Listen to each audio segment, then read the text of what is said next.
حکومت کے ساتھ جو ریٹرن ایگریمنٹ کیا تھا اس میں main point local bodies election کا تھا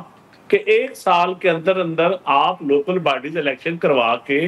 جینوئن عوام کے نمائندوں کو افیکٹو سسٹم تو وہ آپ ان پلیس کریں گے جو نون لیگ کے ساتھ حکومت بناتے وقت یا جو اب ہے ہماری پنجاب کے ساتھ. تو اس میں نمبر یہ پوائنٹ تھا. اب سیلاب آ گیا تو سیلاب میں ہم پہلے دن سے ہم نے تعریف کی ہے لیکن ان کو عادت نہیں ہے تھوڑی سی بھی تنقید سننے کی, اور ہم نے کہا کہ آپ جہاں کاشتکار کو آپ نے گلا دبایا تو آپ نے کاشتکار کا گلا دبایا ہوا ہے آپ نے گندم کے معاملے میں, تو آپ مہربانی کر کے پہلے آپ نے گندم کی قیمت نہیں دی اور پھر آپ کہتے ہیں کہ ڈی ریگولیٹ کریں, تو ہم اپنی گندم کے پی کے یا دوسرے صوبوں کو بھی نہیں دے سکتے, اور پنجاب کو کے پی کے لوگ اس وقت آٹا شارٹیج ہے اور وہ گالی پنجاب کو دے رہے ہیں, اور ہم تو چاہتے ہیں کہ ہمارے کسی صوبے کو دوسرا صوبہ گالی نہ دے. بہت مرتبہ کر چکے ہیں چند صاحب, معاف کریے گا, یہ جو گندم والی بات ہے یا جو کاشتکار کی بات ہے یہ آپ بہت دفعے کر چکے ہیں سر, بٹ کئی دفعے لگتا ہے کہ صرف آپ ہی یہ بات کر رہے ہیں, نہ بلاول بھٹو زرداری صاحب کو خاص اس بات ایشو کو ہائی لائٹ کرتے ہیں نہ پارٹی کی اور لیڈرشپ. تو کہیں یہ تو نہیں ہے کہ یہ آپ کی شکایت ہے بٹ پارٹی کا یہ سٹینڈ نہ ہو؟ بلاول صاحب کی پریس کانفرنس آپ نے سنی ہوگی, اس میں بڑا واضح انہوں نے کہا ہے کہ آپ اپنے کسان کو گندم کی قیمت دیں اور کسان بجائے امپورٹ کرنے کے. تو یہ ہماری پارٹی پالیسی ہے, کوئی صرف میری پالیسی نہیں ہے, میں وہ بات کرتا ہوں جو پارٹی پالیسی ہوگی. اور دوسرا مین اب بین الصوبائی نقل و حمل پہ آپ نے پابندی لگائی, آپ کہتے تھے آئی ایم ایف کی وجہ سے ہم کسان کو سپورٹ پرائس نہیں دے سکتے, تو آئی ایم ایف نے یہ کہا کہ آپ دوسرے صوبے میں یا دوسرے ضلع میں بھی گندم نہ جانے دیں, تو آپ ڈی ریگولیٹ کریں نا. آپ کسان کو جس طرح کھاد کی قیمتیں آپ نے ڈی ریگولیٹ کی ہوئی ہیں, چینی کی قیمتیں ڈی ریگولیٹ کی ہوئی ہیں, تو کسان کی گندم مین کراپ ہے تو آپ گندم کی قیمتیں بھی ڈی ریگولیٹ کرنے دیں, جو مارکیٹ کے مطابق کمپٹیشن میں جو جس کو قیمت ملے, اور دوسرے صوبوں میں لوگوں کو بیچنے دیں گندم. تو آپ شارٹیج خود پیدا کر رہے ہیں, خود ہی گندم خریدتے نہیں ہیں, خود ہی گندم کاشت کرنے میں بھی ڈسکریج کر رہے ہیں کسان کو, اور اب آپ نے پابندی لگا دی ہے. یہ ہمارا مین پوائنٹ ہے, اور میرا خیال ہے چیف منسٹر صاحبہ ہم بڑا احترام کرتے ہیں, لیکن آج انہوں نے جو اپنی تقریر کی ہے سپوکس پرسن کو سمجھائیں, تو ان کے سپوکس پرسن جو ہمیں الیکشن کے کبھی تانے دیتے ہیں کبھی کوئی اور تانے دیتے ہیں, ہم یہی کہتے ہیں کہ الیکشن کی بات کرنی ہے تو پھر ہمارے ساتھ بیٹھ کے الیکشن کا بات بھی کر لیتے ہیں, لیکن اس میں پھر آپ کہیں گے کہ یہ تانے دیتے ہیں. اس لیے ہم نے تو کبھی ایسی تہذیب سے گری ہوئی بات بھی نہیں کی, کبھی بڑے تہذیب کے دائرے میں رہ کے کرتے ہیں, لیکن عوام کے جو بنیادی ایشوز ہیں اس پہ تو ہم جب آپ ان کیمرہ ہم سے بات نہیں کریں گے, ہماری پالیسیز کو اون نہیں کریں گے, تو ہم میڈیا کے اوپر تو پھر بات کریں گے. چند صاحب, تو یہ بے نظیر انکم سپورٹ پروگرام کے اوپر کیا اختلاف ہے؟ اگر جیسے رانا ثناء اللہ صاحب نے بھی کہا کہ یہ تو صوبائی حکومت کا فیصلہ ہے, اگر وہ نہیں اس پلیٹ فارم کو یا اس پروگرام کو استعمال کرنا چاہتے تو یہ اٹس دیئر رائٹ. آپ کیوں پاکستان پیپلز پارٹی کو لگتا ہے کہ یہی بہترین طریقہ ہے لوگوں تک کمپنسیشن پہنچانے کا؟ دیکھیں دو طریقے, ایک ہے کاشتکار طبقہ. کاشتکار طبقے کو تو آپ کے پاس گرداوری جو ہے وہ الیکٹرانک ہے اس وقت, آپ کو کمپیوٹرائز سسٹم ہے آپ کا سارا ریونیو کا, تو آپ زرعی ترقیاتی بینک کے ذریعے دے سکتے ہیں. لیکن جو غیر کاشتکار طبقے کو آپ نے دینا ہے وہ آپ بے نظیر کے سپورٹ پروگرام, کیونکہ ٹرانسپیرنٹ ہے نا, پوری دنیا اس کو تسلیم کرتی ہے, کوئی انگلی نہیں اٹھائے گا. ایک طرف آپ پٹواری کو پیسے دیں گے تو وہ اس پہ تو انگلیاں اٹھیں گی, تو شاید نون لیگ کو پٹواری زیادہ پسند ہے ہمارے خیال میں. تو ہم کہتے ہیں زرعی ترقیاتی بینک کے ذریعے دے دیں, کیونکہ وہاں ہر فارمر کا ریکارڈ موجود ہوتا ہے, اور یہاں پھر آپ بینک کے سپورٹ پروگرام پہ جو غیر کاشتکار طبقہ ہے اس کو, جو مزدور ہے یا دکاندار ہے یا چھوٹا طبقہ ہے, اس کو ادھر سے دے دیں. وہ کہتے ہیں کہ جی وہ تو 10,000 روپے, وہ تو سر جیسے آج بھی چیف منسٹر نے کہا کہ وہ صرف 10,000 روپیہ دیا جا سکتا ہے بے نظیر انکم سپورٹ پروگرام کے ذریعے, میں نے تو لاکھوں روپے دینے ہیں. میں شاید چیف منسٹر صاحبہ کا اپنا ہوم ورک ٹھیک نہیں ہے, جو بسپ کے بین سپورٹ پروگرام کے پیسے ہیں وہ 10,000 دیے جا سکتے ہیں، لیکن جو گورنمنٹ کو گرانٹ دے گی،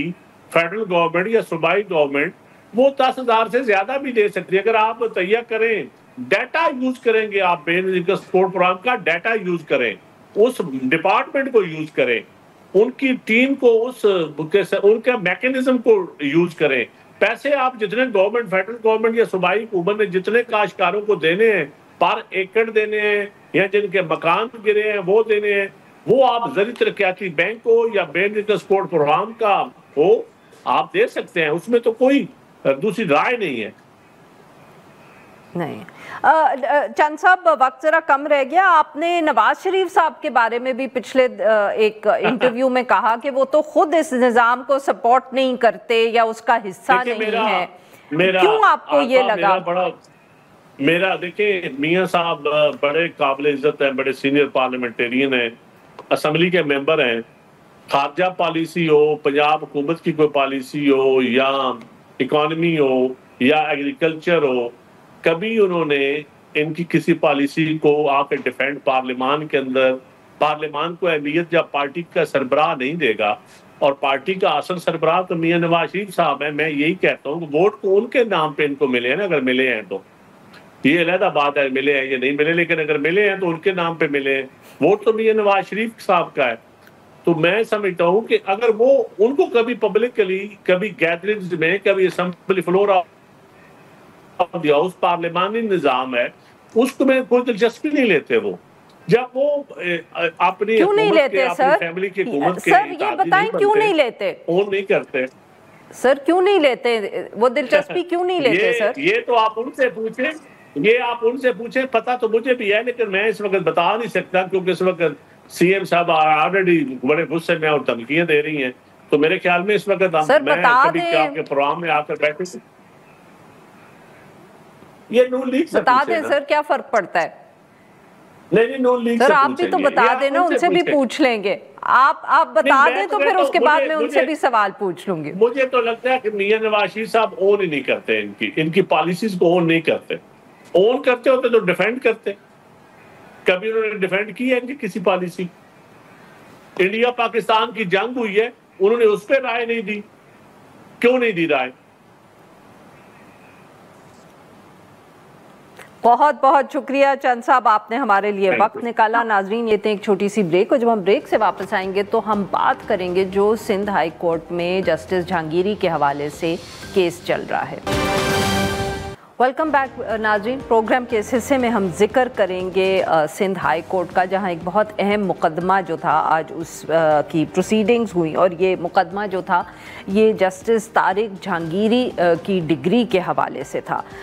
سب سے پہلے تو جسٹس طارق جہانگیری آج خود وہاں پیش ہوئے، اور انہوں نے یہ درخواست کی کہ وہ بھی اس کیس میں فریق بننا چاہتے ہیں۔ انہوں نے کہا کہ ان کو کبھی بھی کراچی یونیورسٹی کی طرف سے کوئی نوٹس جاری نہیں کیا گیا۔ At one point during the proceedings وہ کافی جذباتی بھی ہم کہہ سکتے ہیں ہو گئے، اور انہوں نے کہا کہ میں اللہ اور اس کے نبی کی قسم کھا کے کہتا ہوں کہ میں نے حلف کی پاسداری کی ہے، میری ڈگری اصلی ہے اور میں نے تمام امتحان دیے ہیں۔ اس کے ساتھ ساتھ جو دوسرا ایشو تھا وہ ججز یا بینچ کی ہم کہہ سکتے ہیں کانسٹیٹیوشن پہ تھا، جو ان کے وکیل ہیں بیرسٹر صلاح الدین احمد صاحب، انہوں نے بینچ کی تشکیل پر اعتراض کیا اور کہا کہ 30 ستمبر میں جو یہ مقدمہ تھا 30 ستمبر کو جسٹس یوسف علی سعید کے بینچ میں لگا ہوا تھا، اور اب یہ 25 ستمبر کو لگ گیا ہے اور اس کی وجہ نہیں بتائی جا رہی۔ یہ جو سارا معاملہ ہے اس پہ گفتگو کرنے کے لیے آج ہمارے ساتھ موجود ہیں عبدالعزیز جعفری صاحب، ماہر قانون ہیں۔ ویلکم ٹو دا شو سر۔ جی جعفری صاحب، سر بہت اہم ایشو ہے، آبویسلی کافی عرصے کے بعد ہم کہہ سکتے ہیں کہ بریک کے بعد آج پروسیڈنگز ہوئی ہیں، اب ایشو کیا ہے؟ اور جسٹس جہانگیری صاحب کی خاص طور پہ جو درخواست ہے، اگر پہلے اس پہ آپ بات کریں کہ what was the decision that was taken on this bench کا کیا رویہ تھا اس سارے معاملے پہ؟ جی عارفہ صاحب، بہت شکریہ، آپ نے موقع دیا۔ دیکھیں، یہ اول تو یہ کیس جو ہے یہ الگ مختلف بینچ کے سامنے چل رہا تھا، کیونکہ آج کی جو بینچ تھی اس میں کے آغا صاحب اور عدنان میمن صاحب تھے، ان میں سے عدنان میمن صاحب نے اپنے آپ کے سامنے سے اس کیس کو ہٹا دیا تھا کیونکہ اس کے اندر فاروق نائک صاحب کا بطور وائس چیئرمین بار کاؤنسل رول تھا، اور عدنان میمن صاحب جو ہیں وہ فاروق نائک صاحب کے جونیئر ہوا کرتے تھے پریکٹس میں ایلیویشن سے پہلے۔ اب یہ جی کیس کیونکہ پھر کانسٹیٹیوشنل بینچ 2 کے سامنے چل رہا تھا اور تواتر سے چل رہا تھا، اور الگ الگ ججز نے الگ الگ وقتوں پہ اور وجوہات کی بنیاد پہ اس کیس کو اجرن کیا تھا یا آگے لے کے گئے تھے۔ اب ایک دم سے ایک فریق کی طرف سے ارجنسی فائل کی جاتی ہے انبنونس ٹو اس، اس کیس کی اگلی ڈیٹ تھی 30 ستمبر۔ ایک ارجنسی فائل کی جاتی ہے سندھ ہائر ایجوکیشن کمیشن کی طرف سے، جو کہ ایک کمپلیٹلی پروفارما پارٹی ہے جس کا کوئی اس کیس سے براہ راست تعلق نہیں ہے، جو کہ اپنے کیس کے اندر جواب جو ڈالے ہیں ان جوابوں میں انہوں نے کہا ہوا ہے کہ ہمارا اس سے کوئی لینا دینا نہیں ہے، آپ جو کرنا چاہیں کریں۔ لیکن ایک دم سے سندھ ہائر ایجوکیشن کمیشن کے کو خیال آتا ہے کہ ہمارا تو کام رکا ہوا ہے ان کیسز سے۔ ان کیسز نے حکم امتناعی اس بات پہ جاری کیا تھا پور صاحب نے، جب ان کے سامنے یہ کیس پہلی تاریخ پہ لگے تھے، کہ طارق جہانگیر صاحب کے خلاف جو انفیئر مینس کمیٹی کا فیصلہ ہے جو کہ ان کو بغیر سنے دیا گیا ہے اور جو کہ خلاف صحیح عام زاویے کے دیا گیا ہے، اس کو معطل کر دیا تھا، جس فیصلے کے بیسس پہ ان کی ڈگری کو مشکوک نہیں کہا جا سکتا تھا۔ لہٰذا یہ حکم امتناعی کی وجہ سے آپ کہہ سکتے ہیں کہ طارق صاحب کے خلاف جو مزید کارروائیاں ان کے جج ہونے کے خلاف کی جا سکتی ہیں وہ رکی بھی تھی۔ تو اس کیس کے اندر ایک ارجنسی اپلیکیشن آتی ہے، اس ارجنسی کو انٹرٹین کیا جاتا ہے، اس ارجنسی کو پرمیشن میں انٹرٹین کر کے اس کے اندر جو یہ کانسٹیٹیوشنل بینچ 1 کے سامنے نہیں لگ سکتا تھا، اس خامی کو پر کر دیا جاتا ہے، یہ کہتے ہوئے کہ اب تو فاروق نائک صاحب وائس چیئرمین بار کاؤنسل نہیں ہے تو اب اس کو یہیں لگایا جائے، اور لگا بھی دیا جاتا ہے 25 تاریخ کو، اور یہ کہا جاتا ہے سب کو نوٹس ہو جائے، اور نوٹس کسی کو بھی نہیں ہوتا کیونکہ نوٹس کا ٹائم نہیں ہوتا۔ تو آج جب کیس لگا تو صلاح الدین احمد صاحب نے، جو کہ ایک وکیل پٹیشنر کی طرف سے وکیل ہیں، انہوں نے اس بات کو ہائی لائٹ صحیح کیا۔ یہ آبجیکشن جو ہے تمام پٹیشنرز اس بات پر متفق تھے کہ یہ جس طرح اس بینچ کے سامنے لگائے وہ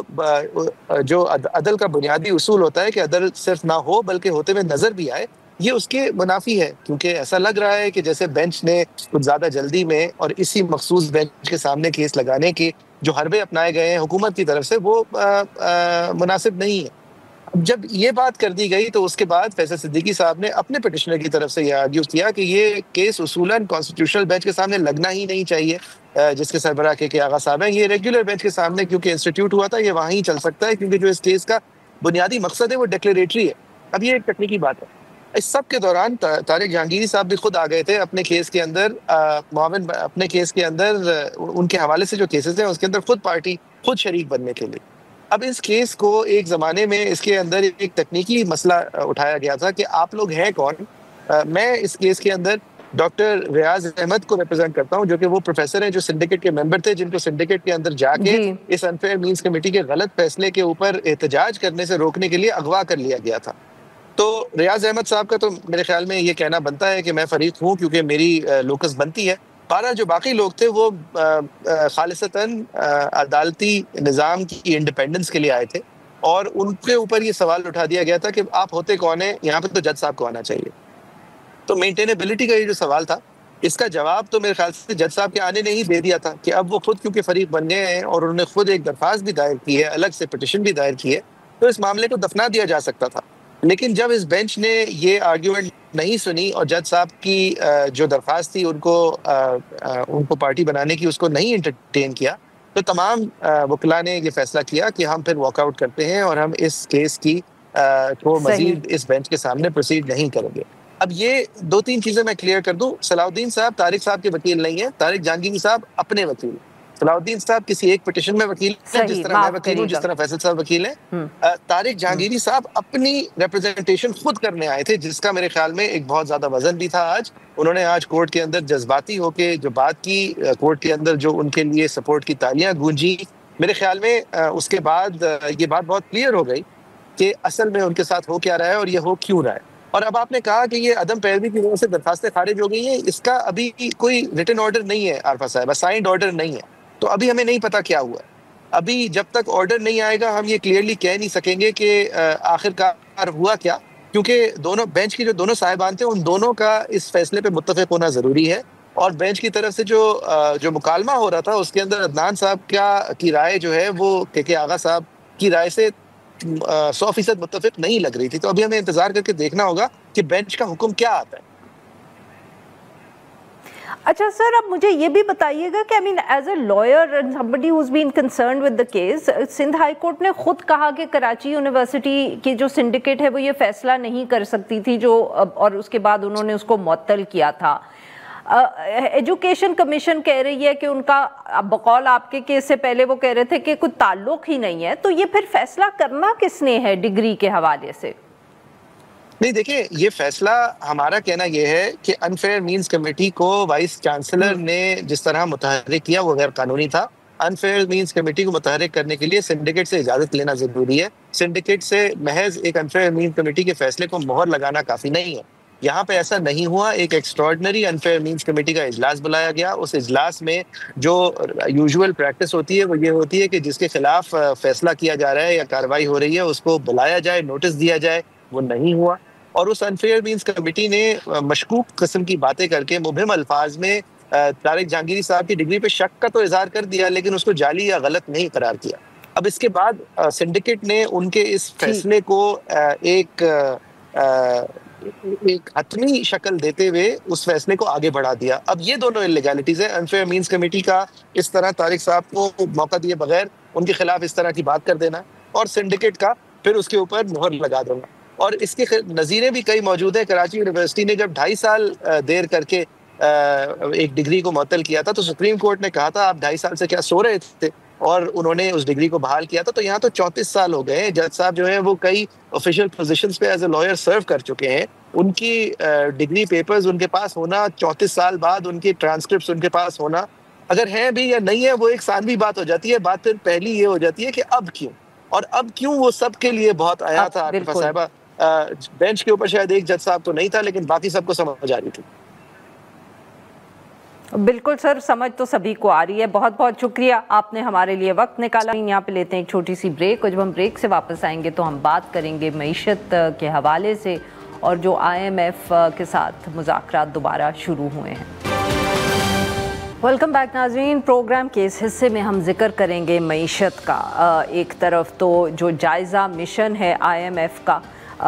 جو ہمارا پروگرام ہے IMF کے ساتھ اس وقت, وہ مذاکرات کے لیے پاکستان پہنچ گئے ہیں. ان کا یہ جو جائزہ مشن ہے اس کے مکمل ہونے کے بعد ہی جو اگلی ٹرانچ ہے یعنی کہ اگلی قسط ہے وہ جاری ہوگی. ویسے تو کسی کا کوئی خیال نہیں ہے کہ اس وقت کوئی خاص یہاں مسئلہ ہو سکتا ہے یا کوئی بہت بڑا چیلنج ہو سکتا ہے پاکستانی حکومت کے لیے, مگر پھر بھی سیلاب کی وجہ سے بات تو ہو ہی رہی ہے معیشت کی. وزیر اعظم صاحب بھی جو آج کل ملاقاتیں کر رہے ہیں, انہوں نے بھی جو IMF اور ورلڈ بینک کی ٹیمز کے ساتھ ملاقات کی ہے, وہاں انہوں نے بھی ذکر کیا ہے ان سب ایشوز کا. مگر اس سے بھی زیادہ اہم پچھلے دنوں میں جو ورلڈ بینک ہے اس کی ایک بہت اہم رپورٹ جاری ہوئی ہے پاکستان کے حوالے سے, اور اس رپورٹ میں یہ کہا گیا کہ جو غربت کی شرح ہے پاکستان میں وہ 25% تک پہنچ گئی ہے, 25.3%. یہ 2023 سے 2024 کے سال کے حوالے سے بات کی ہے. مگر اس کے ساتھ ساتھ جو زیادہ اہم بات ہے وہ اس رپورٹ میں انہوں نے یہ کہا ہے کہ جو پاکستان کا معاشی ترقی کا ماڈل ہے وہ ناکام ہو چکا ہے. پاکستان کا موجودہ معاشی ترقی کا ماڈل غربت میں کمی کرنے میں معاون نہیں ہے, جس کے باعث آمدن میں اضافہ رک گیا ہے, جبکہ غربت 2024 میں 8 سال کی بلند ترین سطح پر پہنچ گئی ہے. اس ایشو پہ بات کرنے کے لیے آج ہمارے ساتھ موجود ہیں خرم حسین صاحب. یہ ساتھی ہیں, معاشی امور پہ بہت گہری نظر رکھتے ہیں, اور اسی ساری رپورٹ پر آج انہوں نے ایک کالم بھی لکھا ہے. ویلکم ٹو دی شو خرم صاحب. جی خرم صاحب, ایک طرف تو میرے خیال میں پاکستان میں جس سے بھی بات کریں, آپ جیسے لوگ جو بہت ان ایشوز کو سمجھتے ہیں, ان سب کا خیال ہے کہ اب IMF پروگرام کے حوالے سے کوئی بہت بڑا چیلنج یا مسئلہ نہیں ہے. پر سر ایٹ دا سیم ٹائم یہ جو رپورٹ ہے یہ تو اٹ میکس فار, جس کو انگریزی میں کہتے ہیں نا, it makes for very scary reading. آپ کس طرح دیکھ رہے ہیں سر اس کو؟ میں بھی اسی طرح دیکھ رہا ہوں Arif. It makes for scary reading definitely. اس رپورٹ کی ایک مین جو فائنڈنگ ہے کہ 2000 سے لے کے 2020 تک جو مرضی ہم سوچیں اس دور کو, لیکن اس میں جب بھی معیشت میں گروتھ آتی تھی، جب بھی معیشت میں رفتار آتی تھی، تو اس کے ساتھ ساتھ جو لوگ غربت کی لکیر کے نیچے رہتے ہیں ان کو اوپر کھینچا جاتا تھا. تو یعنی کہ کچھ حد تک اس رفتار کا جو فائدہ تھا وہ نیچے غریب طبقے تک پہنچتا تھا کچھ حد تک. لیکن 2020 کے بعد یہ بھی پروسیس سارا رک گیا. تو 2020 21 22 میں جو گروتھ آئی ہے اس کا کوئی خاص پاورٹی میں امپیکٹ نہیں نظر آیا. اور وہ کہہ رہے ہیں کہ اب 5 سال ہو گئے ہیں اور پاکستان کی معیشت اب اگر رفتار پکڑ بھی لے، ابھی تو وہ پھنسی ہوئی ہے ایک زیرو گروتھ قسم کے سچویشن میں، لیکن اگر وہ رفتار پکڑ بھی لے تو پھر بھی اس رفتار کا فائدہ جو ہے وہ غریب لوگوں تک نہیں پہنچے گا، غریب طبقے تک نہیں پہنچے گا. تو یعنی کہ پھر تو آپ کا ماڈل فیل ہو چکا ہے بالکل، اور اس کو کمپریہنسولی اوور ہال کرنے کی اب ضرورت ہو گئی ہے. اور یہ ان کی کافی بڑی اور کافی ایک مین فائنڈنگ ہے. جی ناظرین، یہاں پہ لیتے ہیں ہم ایک چھوٹی سی بریک. Welcome back. خرم صاحب، واٹ ڈز اٹ مین؟ یہ ذرا لوگوں کو بھی سمجھائیں کہ یہ کون سا گروتھ ماڈل ہے جو فیل ہو گیا ہے. اور آئی نو ہم اس پہ بار بار بات کرتے بھی رہتے ہیں، but we need to keep repeating it کہ کیا کرنے کی ضرورت ہے to get out of this field growth plan. دیکھیں، رپورٹ جو ہے وہ ہمیں یہ بتا رہی ہے کہ جو ماضی میں امپلائمنٹ کریٹ ہوتی تھی، جو روزگار جو پیدا ہوتا تھا غریب طبقے کے لیے، خاص طور پہ جو جابز جو تعداد میں پیدا ہوتی ہیں جن کا فائدہ غریب طبقے کو جاتا ہے خاص طور پہ، وہ زیادہ تر انفارمل سیکٹر سے آئی تھیں. تو یہ کوئی تقریباً 20 سال پاکستان نے اپنے غریب طبقے کا خیال صرف انفارمل سیکٹر کے تھرو رکھا ہے، اور جو فارمل سیکٹر ہے اس میں اتنی زیادہ جاب کریشن نہیں ہوئی، اور اس نے پاورٹی الیویشن یعنی کہ لوگوں کو غربت کی لکیر سے اوپر کھینچنے میں اتنا بڑا رول نہیں ادا کیا. اب وہ کہہ رہے ہیں کہ وہ چیز بھی رک چکی ہے. اچھا، بائی دی وے، ماضی میں وہ کہہ رہے تھے کہ ایگریکلچر میں اور کنسٹرکشن اور کچھ حد تک سروسز میں یہ جو سیکٹرز تھے زیادہ تر جاب کریشن اسی میں ہوتی تھی، اور انہی کے تھرو لوگوں کی پھر انکم کریٹ ہوتی تھی اور ان کو غربت کی لکیر سے اوپر کھینچا جاتا تھا. اب وہ کہہ رہے ہیں وہ بھی ختم ہو گیا ہے بالکل. تو اب جس چیز کی ضرورت ہے وہ ریفارم ہے، کہ یعنی کہ آپ نے اب اس کی پوری وائرنگ چینج کرنی ہے. اور اس میں رپورٹ کے آتھرز کے مطابق وہ کہہ رہے ہیں کہ آپ نے گورننس کو بھی ریفارم کرنا ہے تاکہ وہ گورننس اب پروونشل سے لوکل لیول تک جا سکے،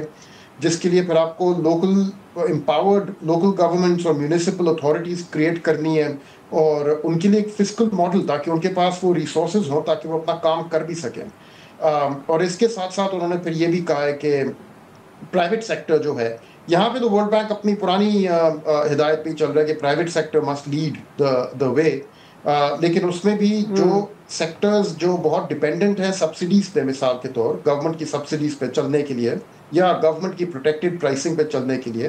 ان سے اب نجات فرمائیں، اور وہ سیکٹرز ان کو انکریج کیا جائے جو گورنمنٹ سبسڈیز کے بغیر آپریٹ کر سکتے ہیں. لیکن موجودہ سسٹم اسی کو آگے چلانا اور اسی کے اوپر مزید ایکسیلریٹر دبانا، وہ کہہ رہے ہیں اس سے کوئی فائدہ نہیں ہوگا سوائے چند ایلیٹ حضرات کا صرف.